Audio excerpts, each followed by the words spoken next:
I don't know why I'm even introducing Denny, because just from the looks of everybody that's been coming into the room, there are very few people that haven't gone up to him to say, "Hi, I remember seeing you," in all of his many careers. Denny Mangers is really a fixture in this community. And for those of you who, few of you who may not know him, I think you'll be interested not only in his presentation, but the fact that he has done most everything in Sacramento that you can think of doing. Um, he was, I just learned this, he was involved with the beginning of the community center theater. And he and I'll have to talk about why that's important to me. And then he has been an elected official at the state legislature from Southern California. He taught at Long Beach Unified School District, which is a favorite of mine. And he has been commissioner of the California Cable TV Commission, the head of the California Cable TV Commission, CCTV, something like that. And most of all, he's just a friend to everyone in this community, and he's just done so many things. Oh, and he worked for Darrell Steinberg when he was um, Senate pro tem. I say pro tem, that doesn't sound right. So anyway, I will let Denny tell you the rest of his story. Good afternoon, everyone. Can you hear me all right with this thing? Good, good, good. So this is, I got to tell you a quick anecdote because of that lovely introduction. It was after I got unelected in an Orange County Assembly District in 1980 that I had agreed to accept a few more speaking opportunities, even though I was unelected, and I had my staff notify them, you know, the dude lost, you still want him. Anyway, I got up there, but it became very clear that the ladies in charge of this education-related group were nervous about the fact that I had just lost. And how should I be introduced? Should we, you know, walk around this thing? So this woman who was asked to introduce me read my entire bio. And you could tell by the audience that they either wanted to kill her or me before I got up there. And so she finally said, and now, without further to do, which got that kind of laugh, she then said, I give you the formerly honorable Dennis Mangers. So here I am today, friends, the formerly honorable Dennis Mangers, to speak to you about a really interesting subject. And before we get started, I want to just read you a quick thing, because Renaissance society, one of the things that I find most appealing about it is it's interested in learning, but it's also interested in truth. How did it actually happen? With, you know, you can rely on fact checking and it being the source of truth. So that being the science being the basis for most of the kind of work here, I wanted to double check with regard to what does science currently think about homosexuality in terms of the actual numbers. Well, first of all, let's get at the science behind how does it happen. The bottom line answer is nobody knows. Absolutely nobody in the scientific community with any sense of certainty knows how some of us become attracted to the same sex and some don't. So that is pretty clear that as of today, they say this: the bottom line to all research on the issue suggests that it is likely influenced by a combination of biological factors, including genetic ones that may begin before birth. So in other words, something happens in that genetic, biological, environmental soup that creates differentiation among us at birth. Nobody's quite certain why, any more so than they are about certain elements, other elements of our society that seem differentiated. In 2023, Gallup poll said that 7.6% of us in America identify as gay, which was up from 3.5% that had indicated that just a few years before. But here's the kicker. Gallup now thinks, on the basis of its polling, that the Gen Z group, which are essentially those that were born between, I have to look, when were they born? Between 1977 and 2012, 30% will identify as gay. So that brings us to my story in a strange way. I grew up in Lawndale, California, having been born in Inglewood. We were poor. My folks were loving and supportive, but we were very poor. We lived in a little two-room shack that my father built. We didn't have many resources, but to the point, I can't remember ever hearing the word gay or LGBT or anything like it. That was 1940, I was born. For those of you who are doing the math, I'll be 85 in October. So being born in 1940, in the 40s, the 50s, kind of a blur now from a memory standpoint, but I can be certain of this, it was not on the radar. I can't remember it being talked about at home. I do remember sensing that my father was a very super masculine kind of guy, a bodybuilder in his past, a football player. And there was kind of a subtle expectation that his three boys would show some interest in the things he did. And certainly my middle brother did, played football, et cetera, but I gravitated to music. I was a singer, and I also gravitated to student government. That was my thing. It was after school. That's when sports happened. I didn't participate, but I was very active in the arts of student government. At no point did I ever think for a second that I might be gay. I got bullied every so often in junior high school. I can only remember 2 occasions, but it had nothing to do with the usual, fag or things that they might say derogatorily about others. So I got to high school, and the hormones kicked in, and mine kicked in the way I think everybody expected. I fell for a gal in chorus, then I fell for another gal that was a year ahead of me, and then I fell for another, always had prom dates, et cetera, and everything went exactly as one would expect. I was highly interested from a orientation standpoint in these young women with whom I enrolled there in high school, and we had a very typical situation. I got to college. I went to a community college, El Camino in Torrance, some of you may know. And an English professor got kind of enamored with the things I was writing that first year and came to me and told me, I love the beautiful things you write, but God, you say them terribly. And she said, lucky for you, the state of California pays me to take people like you who have thoughts like you've expressed and express them in English. That's essentially what she said. Not really very sugar-coated. Well, that lady's confidence in me, never before shown to that extent, led me to run for freshman class president successfully, and then to run for the student body president. And a young woman at one of our meetings suggested she'd like to run for student body vice president, Linda. And I said, great, believe it or not, I actually said, 2 heads are better than 1. Who comes up with that crap? Anyway, we got elected, and a few months later, she became our homecoming queen. Now, the story becomes interesting here, because somewhere in my head, I think I interpreted my parents' aspirations for me, their eldest son, to be kind of a lockstep progression toward everything they'd ever dreamed of in their lives. Does that sound familiar? Where you don't know it at the moment, but you have become an ego extension of your parents. And often your dad, if you're a young man. Dad has a certain vision for you. And I wasn't sure I was turning out to be exactly what his vision was, even though I had no idea I might be gay. So I did everything lockstep.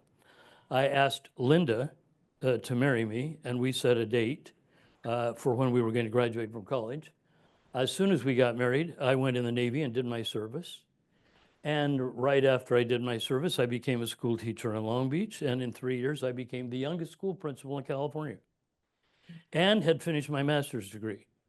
So by 28, I had kind of, locked up that whole list of everything I thought I ought to be, including by that time, I'm married to that beautiful creature. And I can say with a sense of total sincerity, we were, I'll be emotional, I can feel it already. We were very much in love with one another, really from the beginning. And I think it got deeper as kids came along and the aspects of life, a couple of miscarriages and everything that a couple faces in those early days hit us just like everybody else. And we had to handle it, but we did it knowing we had each other's backs. We were in love with one another, very affectionate. And from an intimacy standpoint, absolutely typical, I would say, without going into excessive detail, which is probably what you want. But anyway, I'll get to some detail later for the hungry ones. So, so everything was clipping along, and I was deeply inspired by President Kennedy, John Kennedy. And when he said, "Ask not what your country can do for you, but what you can do for your country," I'm seeing nods in the audience. A lot of us responded big time. I know I did, and Linda did as well. We were anti-Vietnam War. We were for Cesar Chavez and Dolores and the farm work. I mean, we were deeply into these kinds of things. We picketed. We did all the kinds of things that young couples with our progressive views did, which made us, I will say, a lot closer. Long story short, I got elected to the Parks Commission, then the Huntington Beach School Board. Then I was actually asked by many of the people, including the League of Women Voters and others, you've got to go knock off this crazy incumbent Republican we have who doesn't believe in early childhood education and doesn't believe in saving the environment, blah, blah. So I set my sights on beating him, and after 2 tries, I did, and got elected inexplicably from the northwest corner of Orange County as a Democratic legislator. But then I learned if you're in an endangered seat, you don't take your wife and children with you to the Capitol. They stay in the district as the hook to bring you back and work your district at the end of the 4 days, 3 nights you're here for 8 months a year. So it was tough. I mean, in January, I'm in tears reading a book to my son over the phone. And I'm thinking, what the hell? The good news is I've been elected to the legislature like a lifelong dream, and they're already talking about me maybe running for the Senate. I mean, it's hard to explain just how exciting it was at the moment, but leavened the excitement by the reality of Linda and me and the kids now living separately for a good time of our lives. Well, that's where it began. While I had never really thought much or heard much or felt any instinct about being gay whatsoever, I started getting lobbied by gay people who were very intent, of course, on legislation that would more progressively deal with their human and civil rights. And each of them had an emotionally resonant story of what they had gone through, in many cases in school as young people, some estranged from their families, churches, schools, actually kicked out by mothers. Poignant stories that just really hit me. And then a number of people would come to my office because I was noted even then as a big arts and culture guy, and they were lobbying me for the state arts budget and everything else, and many of them were gay and made no bones about the fact that they were gay and had found haven of sorts in the arts, as many LGBTQ people will tell you. So that all of a sudden started, it's hard to describe, but it started roiling around in my head.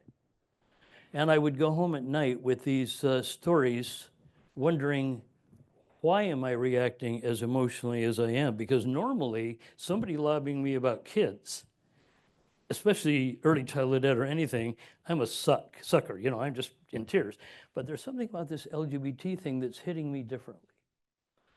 So all I can say is that it kept building and building until it became almost irrefutable in my head. The reason you're having these feelings is because it's very likely that you might be gay. And I have to describe that moment. It was terrifying in a way. I'm an Eagle Scout.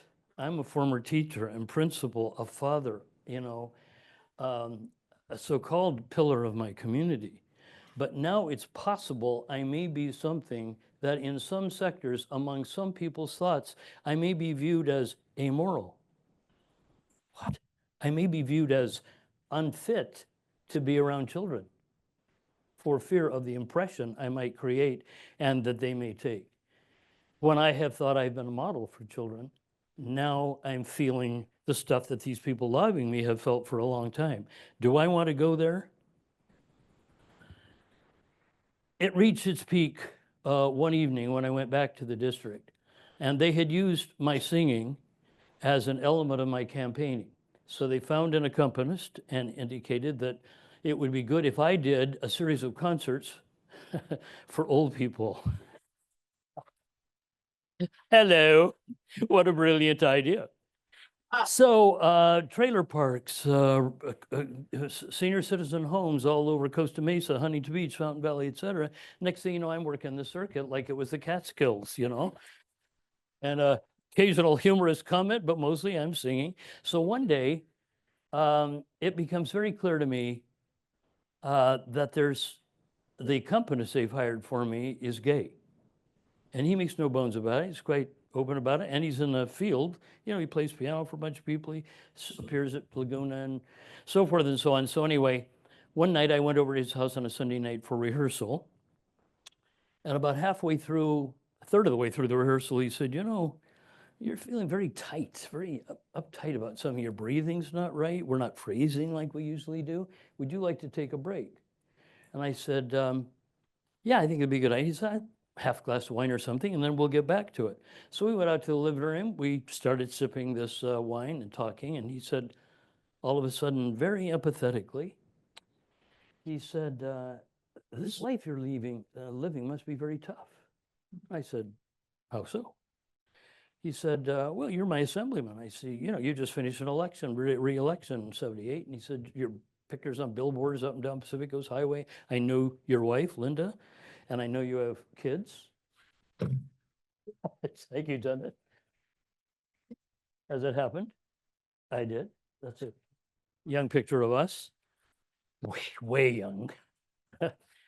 Anyway, so I, told him how it was. Yeah, and he expressed, yes, it must be very difficult. And then he put his arm, we were sitting on the couch, he put his arm up on my shoulder, just kind of, I know, well, I can't actually imagine what this must be like for you, the life you're living.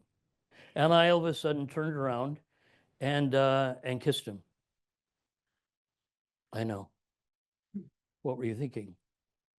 And it was not just a peck on the cheek. I mean, I grabbed him and I full on kissed him the way I had only kissed my wife.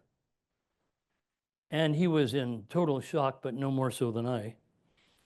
And he said, oh my God, he said, well, what's happening here?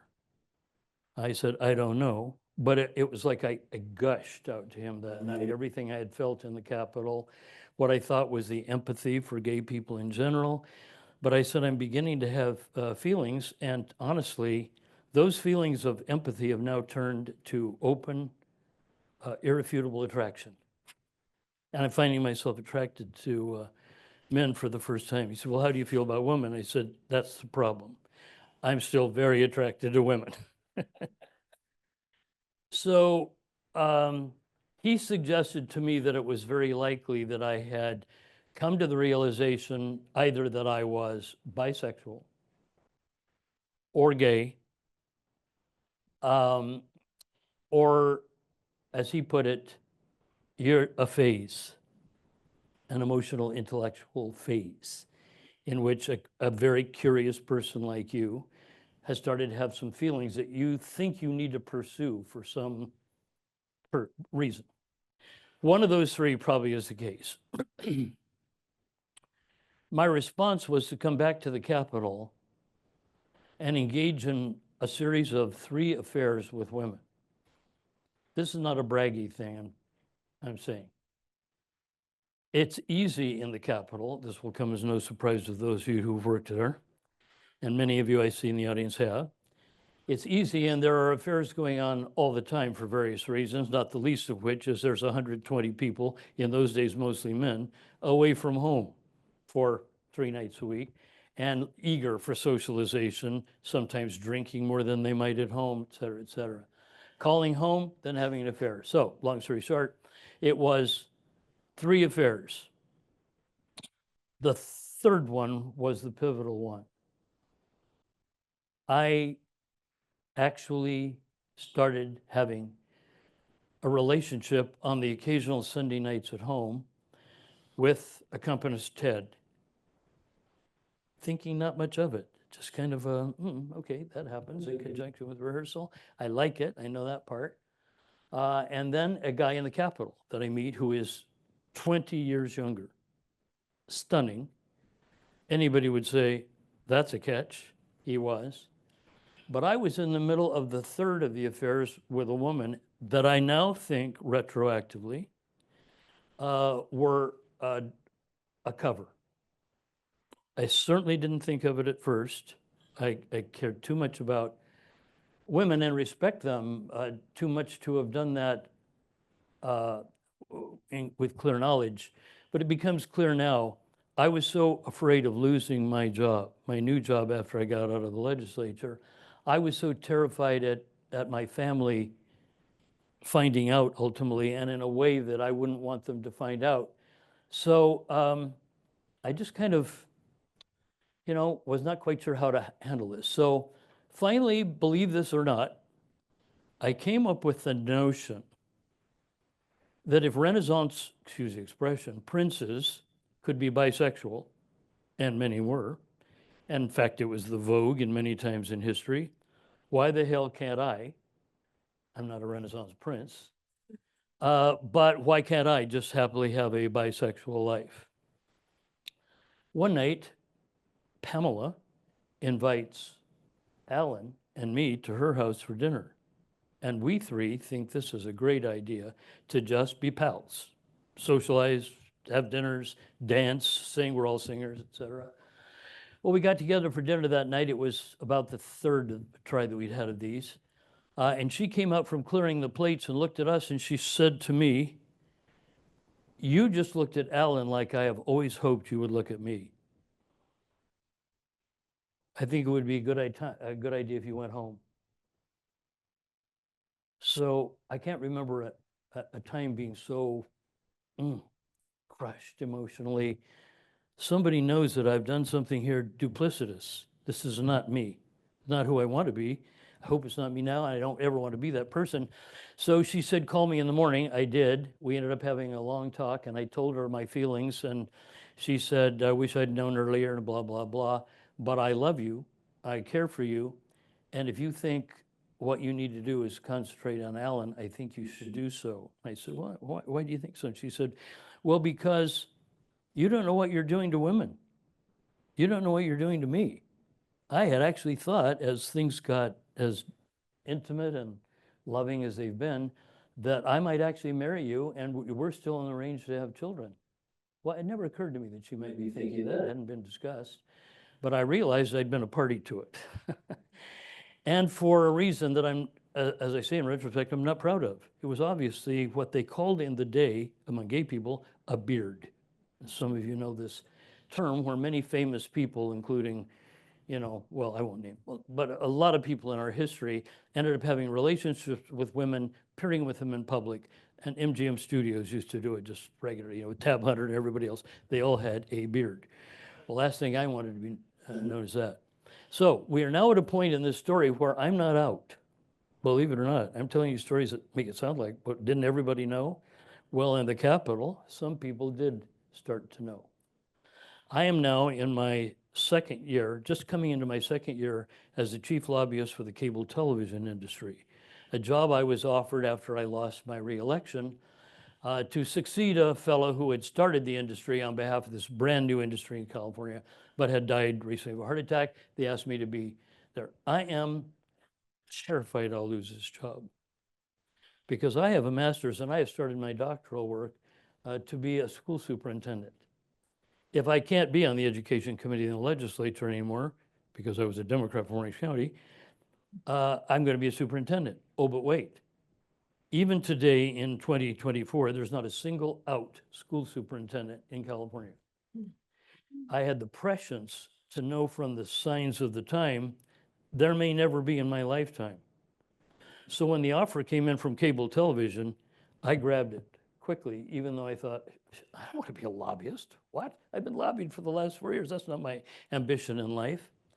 But I started to realize all the opportunity that it afforded for me to take care of Linda and the kids economically while I'm going through whatever in hell I'm going through. But what if I lose that? And then it happens. This is where the betrayal comes in our story. I go to staff meeting with my president. I'm his chief lobbyist. He calls me in one day and he says, I don't know how to put this, but he says, Assemblyman Bruce Young, now deceased. Assemblyman Bruce Young went to one of our clients in New York recently, and he said the following. I can hardly believe I'm telling you this, Jen. He says, you've become gay, and you've become an activist, and it's likely you're going to end up embarrassing the industry. Well, even retelling the story, I get this thing in my chest that I felt that day when I thought, holy crap, if I can't be a school superintendent, the only thing I'm trained for, and I can't even be a lobbyist, what is my future and what is the future of these darlings? So I looked at him thinking, what the hell? Spence, I've come to the realization I am gay. AIDS has just hit our town. I will be an activist. There's just no question about it. And furthermore, now that I know that I are one, I'm not going to live with the human and civil rights implications that are wrapped around that new being. I'm going to rebel against it. I'm going to try to do something about it. That's exactly what I said. And then my final words were, but I guarantee you I am a professional and I will never embarrass the industry. We went on to have almost 30 years. I took his place as president, had a very successful run in the Capitol, and more importantly, ended up having a life in the arts and culture and the politics and the life of this community. But that was only the first betrayal. One day, a young senator and other friends who are gay asked me if I would consider going to the Pride Festival in Los Angeles. And I said, what do you do at a Pride Festival in LA or anywhere else? He said, well, essentially we go and we watch the parade go down the street in Los Angeles, then we all go to the design center over there in West Hollywood. We take our shirts off, we drink beer, and we dance. I said, well, I don't know, that seems really out there, you know. So, but they convinced me to go.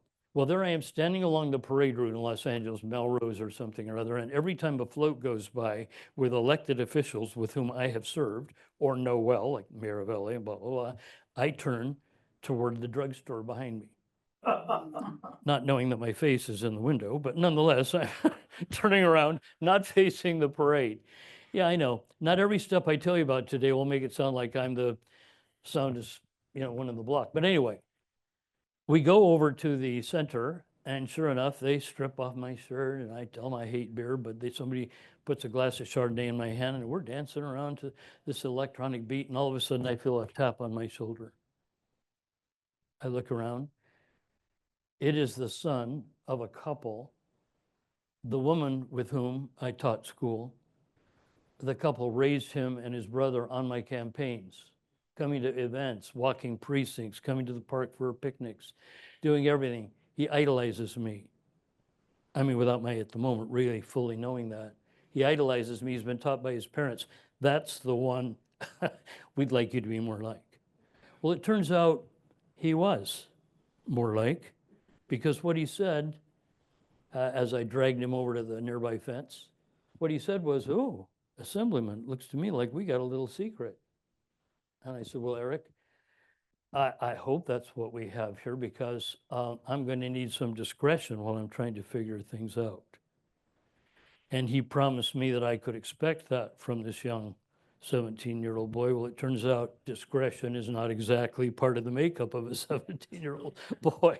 Those of us who've raised them know that, right? So he gets in his little car and goes straight back down to Huntington Beach and tells my daughter that he has seen her father at a gay event. Hours later, I get the call from Kirsten, who's now, she was 16 at that time. And she's, Dad, it sounds like we need to talk. So I said, I'll fly down tomorrow. I flew down the next day. You can only imagine how I felt. It was really, really frightening. This very mature, but nonetheless, my daughter, my little girl. And I have to tell her this thing that in that year was a good deal more profoundly difficult than it might be seen of today. So we had the discussion, and after tears, mutual tears, she said, you're going to have to tell Mom. And I said, I know. It's kind of funny, because parents tell a kid, I'm going to have to tell your dad, or I'm going to have to tell your mother. Well, here's your daughter sitting there saying, you're going to have to tell your mom. So that may be one of the next worst nights of my life as I try to navigate, how do you tell this person with whom I've had this relationship, I still love you in every conceivable way. But if I'm to now, I think, live who I've come to realize I must authentically be, we're probably going to have to part and think of our lives in different ways. AIDS was there. Who wants to be responsible for part of this experience, passing that through, or sexually transmitted diseases or anything else that can go with this kind of behavior? So I just told her, this will represent a different way of living. And while we cried together as well, in our subsequent discussion, she said two things. I think we should get marriage counseling, and we should try to navigate this together with help. It could be just, and I've heard this one before, it could be just a phase you're going through. And we've been through phases. You always seem to have a new phase, So I said, okay, we certainly did go to counseling a few times, but it became clear to the counselor, her and me, and she finally looked at me and said this profound line that liberated me for the rest of our lives to become who we became. And that was, I don't think you'll make it if you have to live back here now that you're here. I mean, it was a lot more complicated than that, but you get the drift.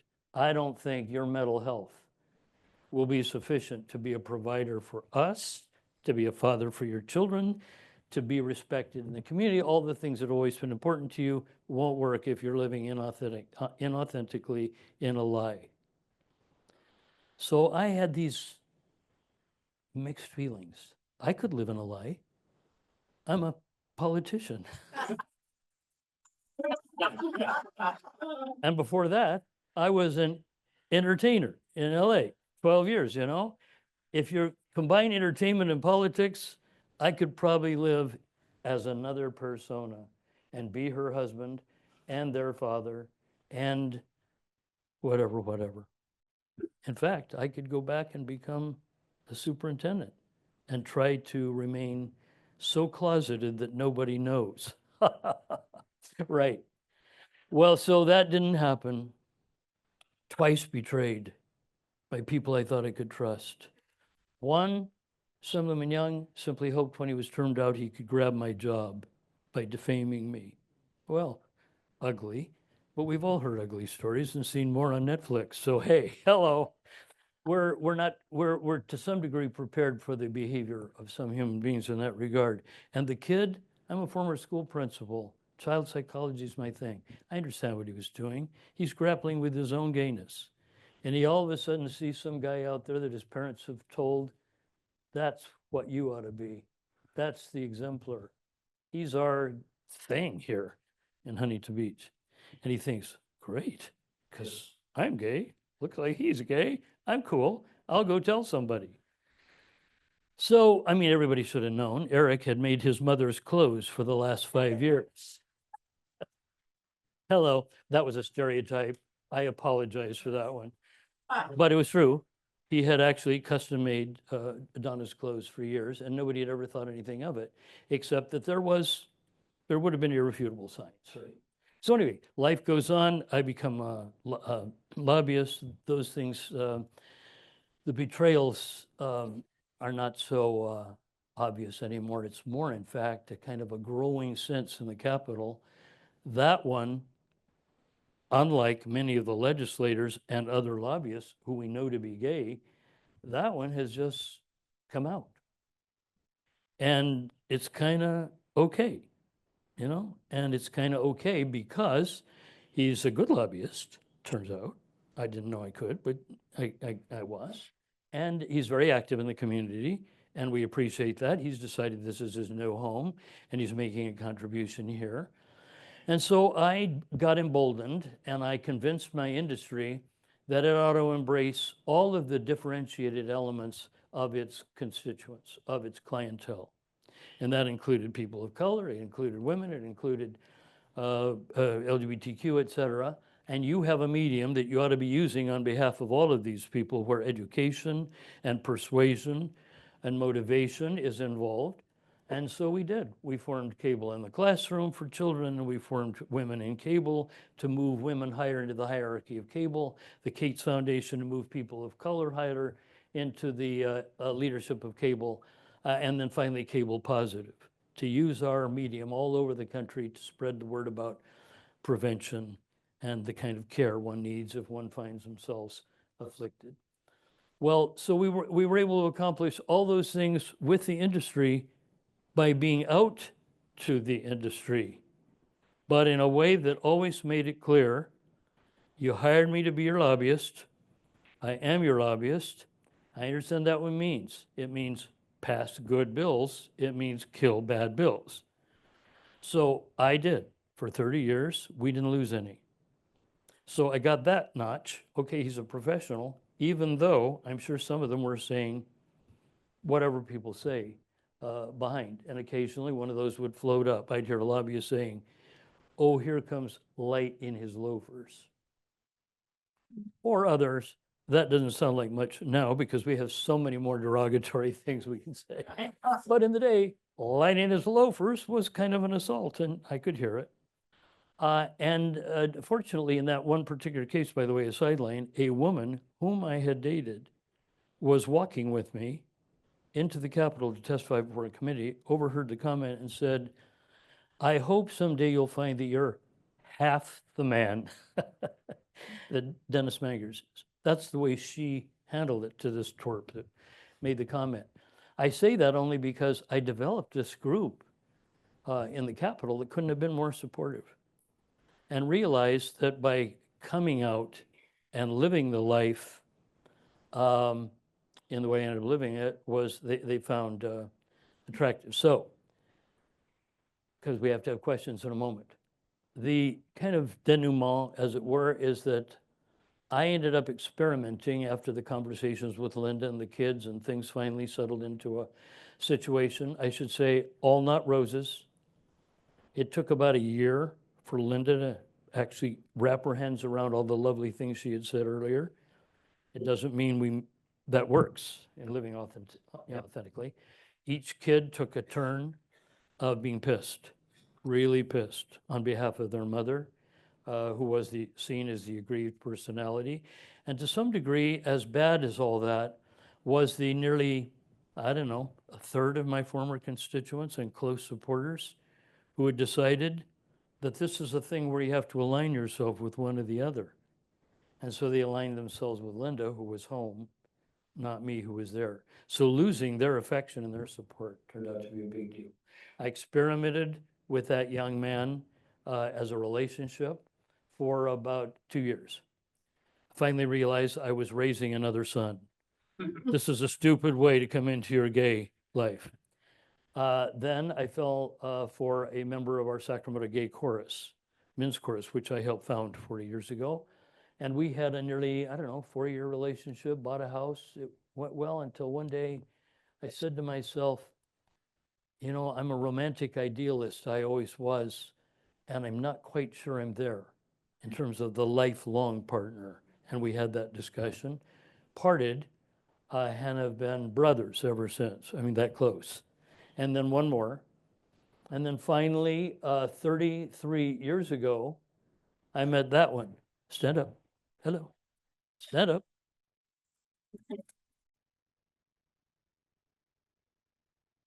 We got together and decided this to the opposite of the relationship before.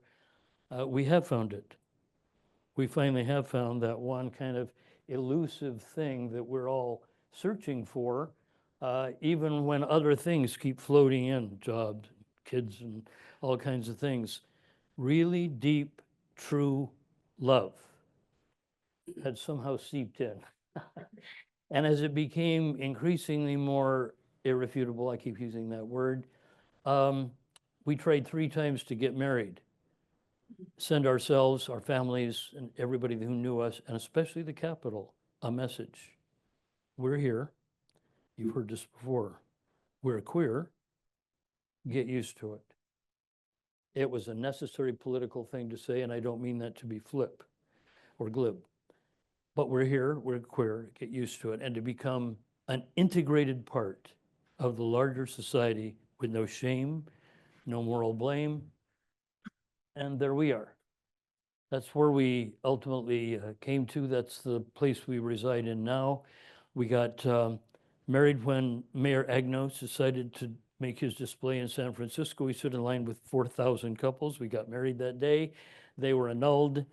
We had a commitment ceremony before that with all our friends and family, in which my beautiful little grandson, who's now a 35-year-old teacher, my little grandson said, who was our ring bearer, he said, are you going to get married today? I said, yeah. And he said, to Michael? I said, yeah. He said, well, do you love him? I said, yeah, I love him very much. He said, you're going to get gayer. You're going to get gayer. And he's, what, Mike, was he about 4? Yeah, 4. He was about 4. And we all just kind of broke up. It's still a family story. But that's, you can imagine, every time I tell even parts of the story, people say, you know, you ought to write a book.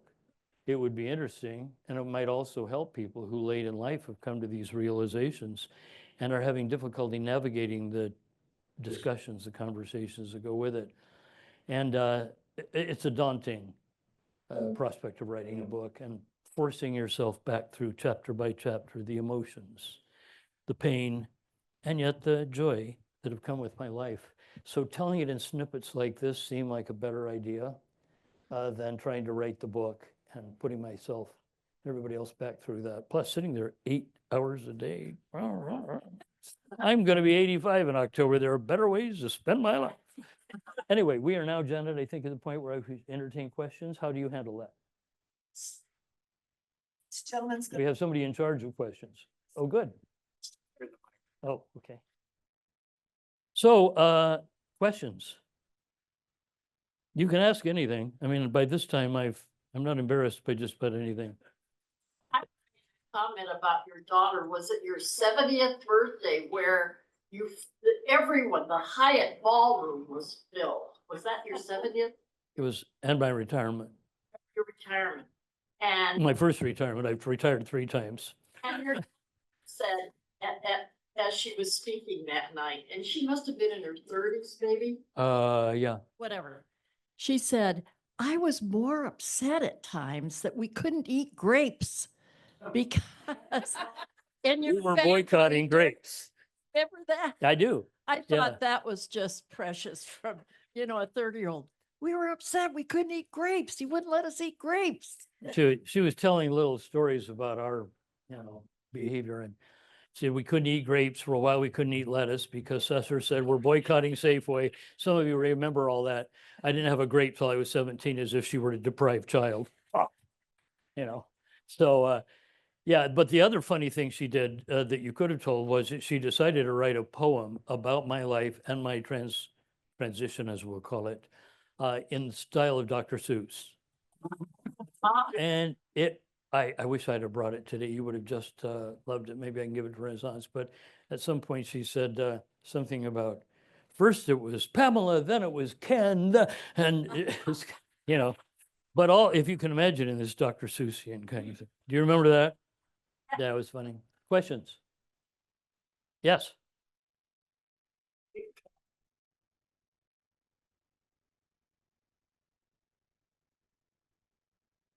I first want to thank you for your love, your courage, and your sharing your journey with us.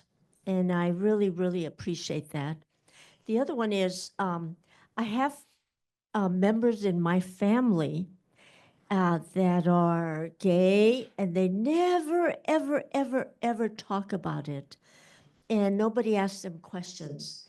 So we just kind of accept people as who they are. And so I just wanted to thank you. That was lovely, and I appreciate it very much. Thank you. That's a difficult one with the members of families like that. And the only answer I can give you, if it was a question, is everyone has a right, I wish I had had, a right to tell their own story when they're ready. We can't always gauge the circumstances in their environment that they see. It may often seem to us that things are better, safer, it's cool, it's okay, but they don't think so yet. And they, like me, hopefully much earlier, will come to the realization, as my husband did when he was 8 or 9 years old, I now know this thing. It's not just that I'm different, some kids think, but I know I'm attracted to other boys. That never came to me due to what is thought to have been maybe one of the most successful attempts at repression on record. Because you can imagine the 40s and 50s, my dad, my high school, my circumstances, it must have seemed really unsafe.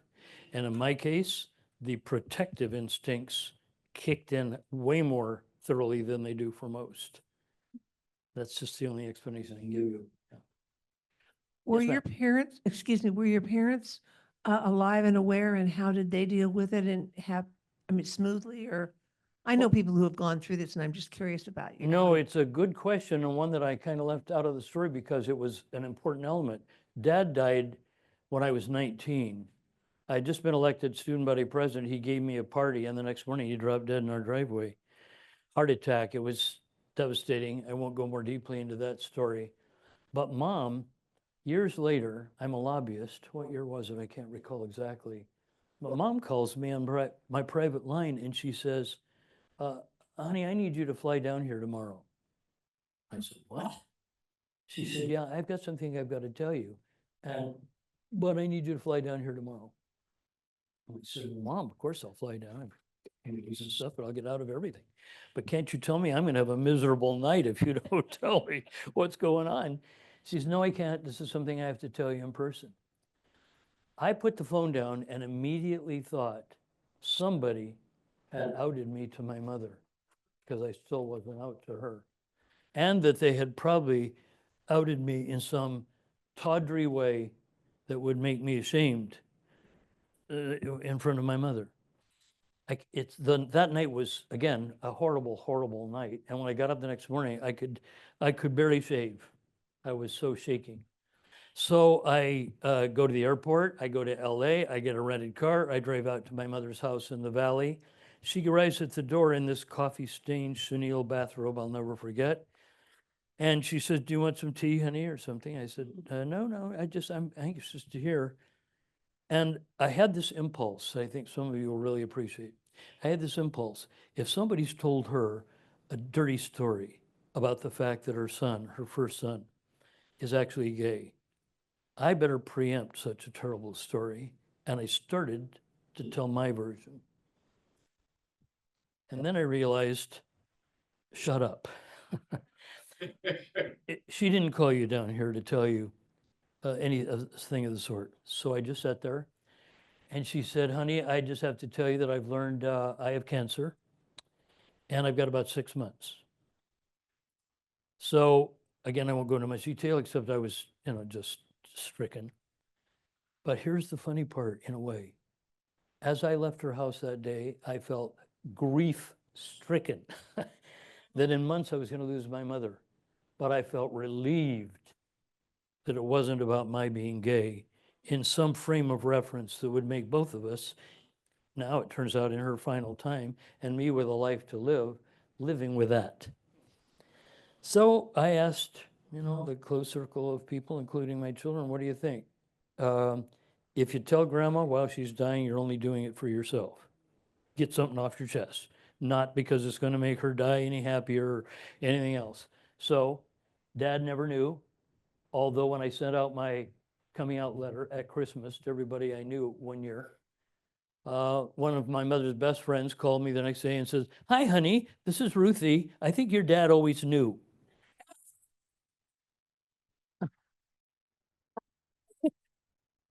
So I say, like anybody would, "Well, Ruthie, what do you think made my dad always know?" She said, "You remember those picnics we used to have when you guys were young out at Centinela Park and Inglewood? Your dad would tell you to run out for a catch, and you never once ever caught the ball. Ergo, Dad must have known he's got a gay kid. If only I had pulled those hands together. But at 11 or 12, I think I had eye-to-hand coordination problems. Yeah. The good news is about Dad is later I got really good at public speaking, singing, etc. I won some awards and stuff. And Dad became a real supportive fan. And I think in retrospect, although we always want to color things to the positive, I think he'd have been okay. Proud, maybe another leap. Another question. My wife's and I's child is 31 years old. He's non-binary. Could you talk about non-binary, please? I wish I could talk from a really informed standpoint about non-binary. We've had people from time immemorial, as far as I can tell from the science, that are non-binary. But we live in a society in which for over centuries, the church and organized governments, everybody else has decided, especially recently, you got to choose. You're either a man or a woman in this country, damn it. And if the book says so, and this says so, and so on and so on. So the bottom line is there are lots of non-binary people, and they deserve to live the life that they cast for themselves. They deserve to be out and understood, which is part of all of our responsibility, including trans and everybody else, phenomena that we know to be part of the human experience, not something that represents choice, but something people come to realize, as I had to. This is deeply, deeply integral to who I am as a human and my personality. Don't keep denying it, Den. Get used to it. And for the non-binary people, tougher road to hoe, certainly into these circumstances with our trans friends, and I deal a lot with parents dealing with trans kids and the shock that comes and responsibilities. So I don't have a lot to say about it as from a scientific standpoint. Look it up. I mean, the science is pretty clear. There are non-binary people here. It's okay to say it. I'm a little amused sometimes. Amused, is that the right word? Go to the LGBT Center, talk to young people today, and hear them talk about how they view themselves from a sexual orientation standpoint, or I might add, from almost any other standpoint. And they're still formative, right? I mean, they're still trying to figure stuff out, but in an environment where things are finally being discussed more openly, they have a shot at learning something, expressing something that turns out to be who they really are. And I don't know about you, but even at this ripe old age, I still want to be surrounded by people who are happy with who they are, who have come to that point where, I mean, things may not have been great, whatever, they weren't for anybody, but I'm centered, I'm grounded in who I am, or I'm a student of who I'm becoming, which strikes me as a better Renaissance approach. I'm a student of whom I'm becoming. And along the way, like today's discussion, I'm being open, honest, and candid about what I know at this point of the journey. And with that, I'll quit. Thank you. Thank you very, very much. I can't open this box because if I tried, I'd break a fingernail. But in here, I'm not that gay, but I don't want to break a picture. They look like this. this is a, oh, thank you. Thank you, Sue. Thank you. And in addition to that, I'm not going to say we're giving you a free membership in Renaissance because you're already a member. And will be. Yes, a longtime member. But we will give a donation to the Warren Bonda scholarship, not scholarship, Seth Nelson. Anyway, in your honor, as we do with all our speakers. I should tell you that Deanna and Deborah and I are working on trying to get LGBTQ seniors more involved in the life of Renaissance. Yes. Yeah, we're working on that. We've written articles in the gay paper, et cetera, and we're trying to Yes. get more of us. Yeah, be prepared. Thank you. Thanks for coming.